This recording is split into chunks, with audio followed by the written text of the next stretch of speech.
Hola, ¿alguna vez se han puesto a pensar que las finanzas son, en el fondo, una historia? Una historia que nos cuenta si tenemos dinero o si lo debemos. Y lo mejor de todo es que se puede entender con matemáticas súper simple. Hoy vamos a descifrar cómo funciona. ¡Empecemos! La pregunta del millón es esta: ¿cómo se descifra un estado económico? Bueno, podemos pensarlo como si fuera un pequeño rompecabezas, uno que se resuelve con operaciones muy, pero muy básicas. A ver, para entenderlo bien, hay que empezar por lo más fundamental. Y para eso, ¿qué tal un viajecito rápido a Venezuela? Allí vamos a conocer a nuestro primer personaje. Les presento a Pedro. Su historia arranca de una forma particular. Él debía 60 bolívares. Pensemos en eso como empezar con un número negativo. Pero, ojo, su situación está a punto de dar un giro, porque de repente recibe 320.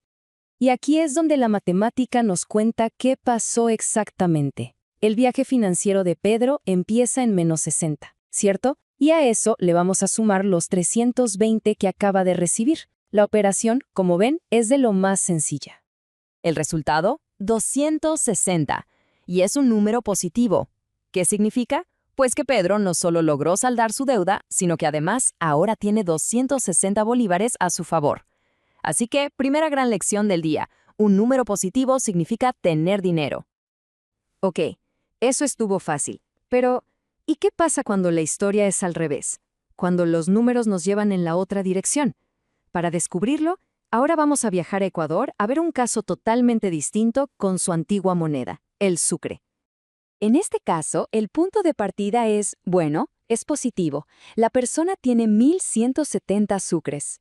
Pero, atención aquí, porque el siguiente movimiento es un gasto y no un gasto cualquiera, sino uno que supera la cantidad que tenía al principio. Y esto nos lleva a un concepto clave: la deuda. La deuda, en términos de matemática, es simplemente lo que pasa cuando los gastos son más grandes que los ingresos. Y siempre, siempre la vamos a representar con un número negativo. El cálculo aquí es un reflejo perfecto de lo que pasó. Partimos de los 1170 que había en el bolsillo y le restamos el costo de la compra, que fue de 1516. El resultado nos va a decir exactamente en qué estado quedó todo. Y ahí lo tenemos. El saldo final es -346. Ese pequeño signo de menos, ese guión, lo es todo. Significa que ahora esta persona no tiene dinero, sino que tiene una deuda de 346 sucres. Esta comparación es genial, porque nos muestra las dos caras de la moneda, ¿no es cierto? Por un lado, Pedro, que pasó de negativo a positivo, y por el otro, el hombre de los sucres, que fue de positivo a negativo. Al final, todo se reduce a si terminas por encima o por debajo del cero. Muy bien, ya entendimos los casos de una sola operación, pero seamos sinceros, la vida real rara vez es tan simple. Generalmente hay varias entradas y salidas de dinero, así que vamos a complicar un poquito las cosas y a ver historias con más movimiento. Aquí tenemos un escenario que seguro a más de uno les suena bastante familiar. Empezar con algo de dinero, en este caso $200. Luego, buenas noticias, se cobra un pago de 56. Y después, bueno, toca pagar unas cuentas por 189. La matemática simplemente sigue la historia paso a paso. A la cantidad inicial se le suma lo que entró, y a ese total se le resta lo que salió para pagar deudas. Es una secuencia lógica, ¿ven? Y el resultado final es $67. Por suerte, la cuenta sigue en territorio positivo. Nada mal. Ahora nos vamos a Perú, con una historia interesante. Fíjense que aquí se empieza gastando primero una compra de ropa y luego de alimentos. El ingreso viene después. Vamos a ver cómo podemos agrupar todo esto para que las cuentas sean más fáciles.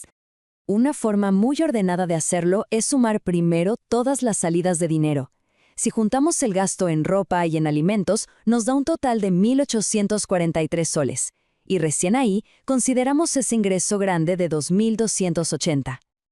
Al final de todo, el estado económico es positivo, 437 soles a favor. A pesar de los gastos, el ingreso fue suficiente para cubrirlos y además dejar un buen saldo. Bueno, volvemos a los dólares para una historia que tiene, digamos, muchas subidas y bajadas. Hay pagos, cobros, gastos. Vamos a seguirle la pista al dinero de principio a fin. A ver, sigamos el flujo completo. Se empieza con 20. De ahí se restan 15 de un pago. Luego se suman 40 que entraron y para terminar se resta un gasto considerable de 75. Veamos qué queda al final de todo este movimiento.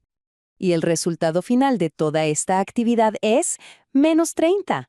O sea que, después de tanto movimiento, el saldo quedó en rojo. Ahora hay una nueva deuda de $30. Entonces, después de recorrer estas diferentes historias financieras de varios países, ¿cuál es la gran conclusión? ¿Con qué idea nos quedamos? Pues es así de simple. Los números positivos significan tener, los números negativos significan deber, o sea, una deuda. Con solo sumar y restar, cualquiera puede entender perfectamente su propia historia financiera. Y eso nos deja con una última reflexión. Usando estos pasos tan sencillos, ¿cómo contaría alguien su propia historia económica? Es una buena pregunta para pensar, ¿no creen?